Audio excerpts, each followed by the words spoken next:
Ready?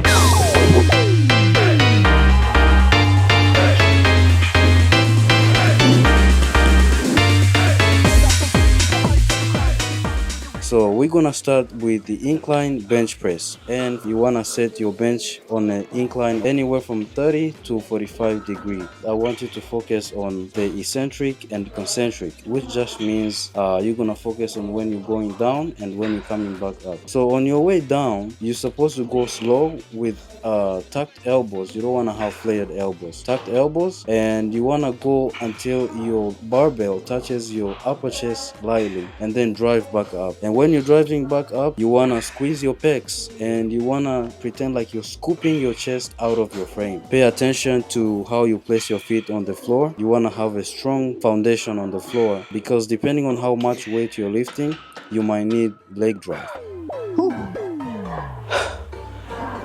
Good job on the incline bench press. For the standing barbell overhead press, it's all about building the strong foundation. You're gonna make sure your feet are firmly planted on the ground. Also, you're gonna stand shoulder width apart. Keep your core tight and also keep a neutral spine. Your grip on the bar should be just wider than shoulder width apart, just outside your shoulders. So from there, you're gonna unrack the weight. So when you press the weight over your head, it's like imagine somebody opening a window and sticking their head through. Don't press it to the front or to the back, just over your head. And when you come back down, your weight should just be resting right above your upper chest before you push it back up. So that's how you do your standing barbell overhead press.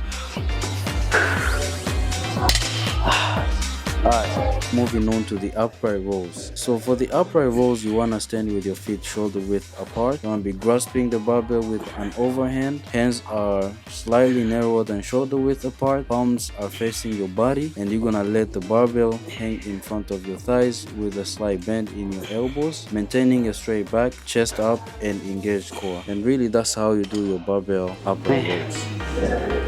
Ready? Next, we're gonna move on to the barbell bent over rows. You want to make sure your feet are shoulder width apart. Also, your feet should be planted firmly on the ground to build a strong foundation. From there, you want to keep a slight bend in your knees. At the top, you want to make sure you're hinging, so you're not rounding your back. This avoids lower back pain. You're gonna roll, pulling the weight towards your belly button, and squeeze your back at the top. After squeezing your back, you wanna lower the weight slowly, feeling the stretch until your hands are straight, and then go back again. That's how you do your bent over. Moving on to barbell squats, my favorites. The way you want to do this is the bar should not be sitting on your neck. Bar should be sitting on your traps, upper traps. Next, your grip on the bar is not too far, like it's not too wide. You gotta keep it just outside your shoulders. Your core should be tight, and you should have a neutral spine. Make sure your big toe, your pinky toe, and your heels are always contact with the ground the whole time. You're not bending your back, so you're gonna keep a neutral spine and pretend like you're sitting in a chair. If you're chasing for more like hypertrophy, you can go even lower to challenge your muscles, as you guys can see how I'm doing them in the video.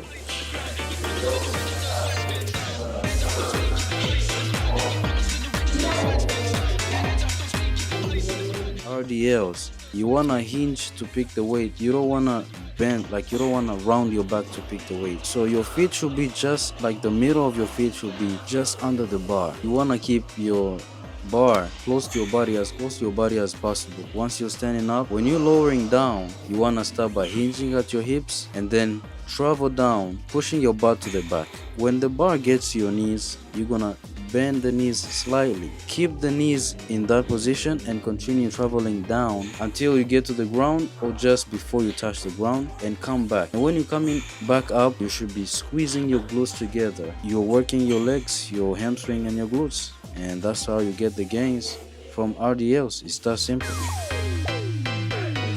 Next up, guys, is the barbell overhead tricep extensions. What you want to do is you want to stand with your feet shoulder width apart. You want to hold the barbell with a narrow grip, overhead grip, and extend your arms overhead. Lower the barbell behind your head by bending your elbows, keeping them close to your head, and then extend your arms back up to the starting position. So that's really how you do it. So back and down, keeping your elbows close to your head and controlled. You're not flailing your elbows. This way you can target your triceps, as you can see me doing in the video. So